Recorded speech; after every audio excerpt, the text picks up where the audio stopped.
شیخ اکبر محی الدین ابن عربی، بہت بڑی ہستی اور بڑوں بڑوں کے مرشد، کہا کہ ہمارے ایک شخص نے لکھا ہے کہ ہمارے ہاں ایک شخص جزام کی کوڑھ کی بیماری میں مبتلا ہو گیا۔ تمام طبیبوں نے بالاتفاق فیصلہ کیا کہ یہ لا علاج مرض ہے۔ ایک شخص اس زمانے میں ملے جن کا ایمان بڑی مضبوط تھا، جن کا ایمان بہت مضبوط تھا۔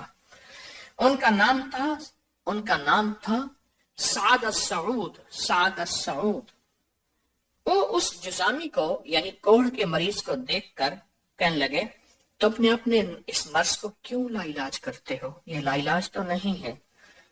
تو اس غریب کوڑھی نے اب دیدہ ہو کر آنکھوں میں آنسو بھر آئے، حضور میرا تو علاج سب چھوڑ گئے، سب کہتے ہیں لا علاج ہے، میرے جسم سے اتنی بدبو ہے کوئی میرے قریب نہیں آتا، حتیٰ کہ جانور مجھ سے دور بھاگتے ہیں، کئی دن بھوکا رہتا ہوں، مجھے کوئی دیتا نہیں، کوئی روٹی دیتا ہے تو دور سے پھینک دیتا ہے اور کہتا ہے کہ حکم ہے اس کوڑھی سے دور رہو، اس جزامی سے دور رہو۔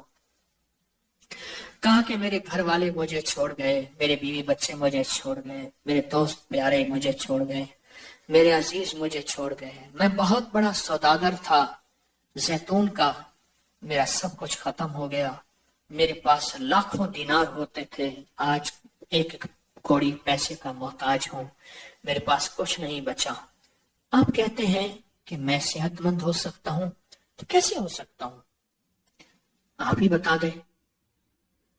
تو شیخ ساتھ فرمانے لگے ہاں مجھے یقین سے کہہ رہا ہوں تو صحت مند ہو جائے گا، چاہے تجھے تمام طبیبوں نے لا علاج قرار دیا، تمام طبیبوں نے تجھے مایوس کر دیا، میں تجھے مایوس نہیں کروں گا۔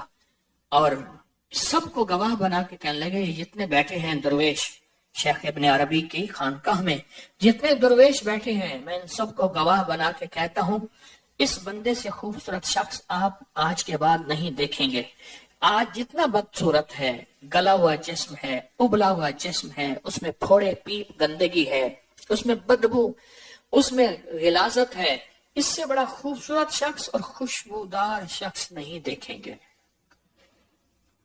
کہا کہ ایک کاغذ پہ کوئی نقش لکھا ہوا تھا، وہ نکالا، ایک برتن میں اسے ڈبویا، اس کا سارا لکھا ہوا برتن میں آ گیا، اس کو ڈبو کے رکھا، فوراً کہا کلونجی کا انتظام کرو اور شہد کا انتظام کرو، کلونجی کا انتظام کرو اور شہد کا انتظام کرو۔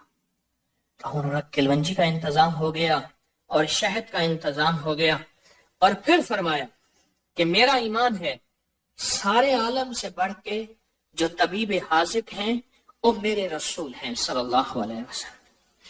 اور کلونجی کے بارے میں ارشاد ہے کہ موت کے سوا ہر مرض کا علاج ہے، اور مجھے اس ارشاد پہ یقین ہے۔ سبحان اللہ، مجھے اس ارشاد پہ یقین ہے۔ ابن عربی فرماتے ہیں میں نے ایک یقین والا بندہ دیکھا جس کا نام سعد السعود تھا، وہ کہتے ہیں تم کہتے ہو یہ جزامی کوڑھی یہ لا علاج ہے، نہیں تو مجھے یقین ہے کہ میرے حضور نے فرمایا، میرے آقا نے فرمایا کلونجی میں موت کے علاوہ ہر مرض کا علاج ہے۔ فوراً کلونجی منگائی، اسے پیس لیا اور کہا شہد، اس کو اللہ نے قرآن میں شفا رکھا ہے، میں دو شفاؤں کو اکٹھا کر رہا ہوں۔ فرمایا اس سعد نے ایک قرآن کی شفا اور ایک حدیث کی شفا، میں دو شفاؤں کو اکٹھا کر رہا ہوں۔ اور پھر فرمایا اس میں سے پانی ڈالا، اس برتن میں جو نقش تھا، تعویذ کا برتن تھا، پانی ڈالا، شہد کو اور کلونجی کو گھول کے اس کو پلا دیا، اور یہ شہد اور کلونجی اس کو کھلا دی، اور یہ شہد اور کلونجی اس کے جسم میں مل دی، کہا ہم نے 11 راتیں دیکھی۔ کتنی راتیں؟ 11 راتیں۔ اور ایک راوی کہتا ہے میں نے 9 راتیں دیکھی، 9 راتیں یا 11 راتیں دیکھی، اس کے جسم پہ ملتے تھے اور اس کو کھلاتے اور پلاتے تھے، اور اسی پانی کو اس کو پلاتے تھے، وہی پانی پلاتے تھے، اور کوئی پانی نہیں تھا۔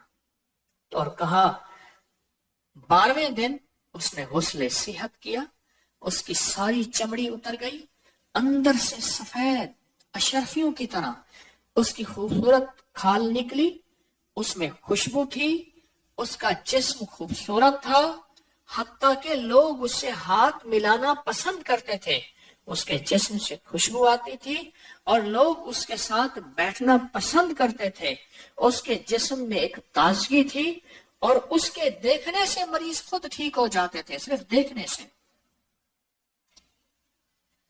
سے مریض ٹھیک ہو جاتے تھے۔ تو کہا، شیخ ابن عربی فرماتے ہیں، میں نے کہا کلونجی کے بارے میں تو میں بھی جانتا ہوں، شہد کے بارے میں بھی میں بھی جانتا ہوں، پر یہ نقش کیا ہے، تعویذ کیا ہے؟ کہا کہ میں نے کلونجی کے بارے میں حکم سمجھا، مجھے یقین آ گیا، شہد کے بارے میں مجھے حکم ہوا، قرآن میں ہے، مجھے یقین آ گیا۔ تو کہا اس نقش کے بارے میں مجھے یقین ہے، یہ نقش عتیق ہے، جو صدیوں سے ہمارے پاس چلا آ رہا، یہ نقش عتیق، اور اس نقش کی تاثیر میں کمال اور تاثیر یہ ہے، یہ کسی بھی لا علاج مریض کو، جس کو سارے معالج، سارے طبیب لا علاج قرار دے دیں، اس کا علاج بھی ہے، اس کے لیے صحت بھی ہے، اس کے لیے تندرستی بھی ہے، اس کے لیے شفا بھی ہے۔ اور پھر فرمایا، میں نے جادو کے ڈسے جنات کے مارے، نظر بد کے تڑپتے، جادو کے ڈسے جنات کے مارے اور نظر بد کے تڑپتوں کو یہ نقش جب بھی دیا، اور ان کو ساتھ اسی طرح کلونجی اور شہد دی، اور کہا کہ وہ صحت یاب ہو گئے، ہمیشہ اسی کے پانی میں میں نے انہیں کھول کر دیا۔ میں اس میں اضافہ کیا کروں گا، سخت سردی ہو تو نیم گرم پانی، اور سخت گرمی ہو تو تازہ پانی، اس کو استعمال کیا جائے۔ اور یہ نقش عتیق کہا کہ ہماری زندگی کا سرمایہ ہے۔ فرمایا کہ شیخ محی الدین ابن عربی کا بیان ہے، سعد السعود محدث کا اس حدیث پر اتنا قوی ایمان تھا کہ وہ مرض میں کلونجی کے بطور دوا استعمال کرتے، حتیٰ کہ وہ کہتے ہیں کہ کوئی بھی مریض میں نے ان کے سامنے آج تک دیکھا ہو، کسی بھی مرض کا، ابن عربی فرماتے ہیں، مریض دیکھا ہو کسی بھی مرض کا، آیا ہو، جاگ رہے، آیا ہو اور صحت یاب نہ ہوا ہو، میں نے نہیں دیکھا۔ ہمیشہ اسی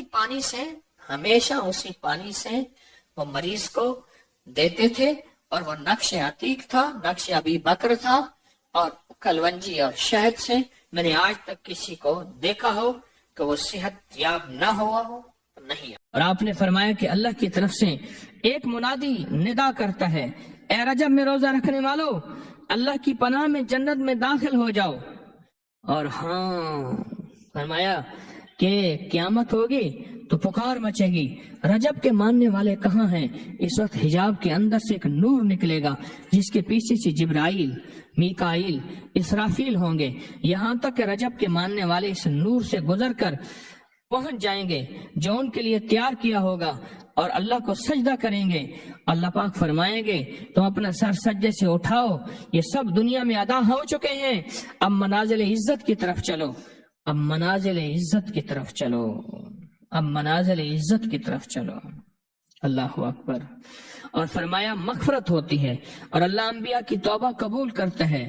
اس رجب کے ایک روزے اور ایک تھوڑی سی عبادت سے اللہ اولیاء کو دشمنوں سے چھڑاتا ہے، اور 3 چیزیں اللہ کے ذمہ ہیں، معافی، باقی عمر کی عصمت، اور تیسری یہ کہ بڑی پیشی، یعنی روز قیامت پیاس نہیں لگے گی، روز قیامت پیاس نہیں لگے گی۔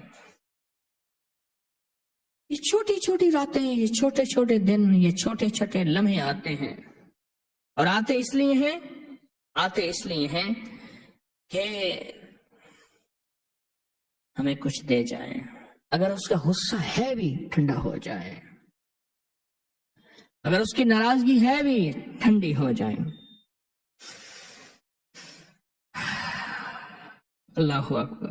فرمایا، آپ فرماتے ہیں جبریل نے مجھے خبر دی ہے جب رجب کی پہلی رات ہوتی ہے اللہ ایک فرشتے کو حکم فرماتے ہیں اور وہ پکار کر کہتا ہے سن لو توبہ کے مہینے کا چاند نکل آیا۔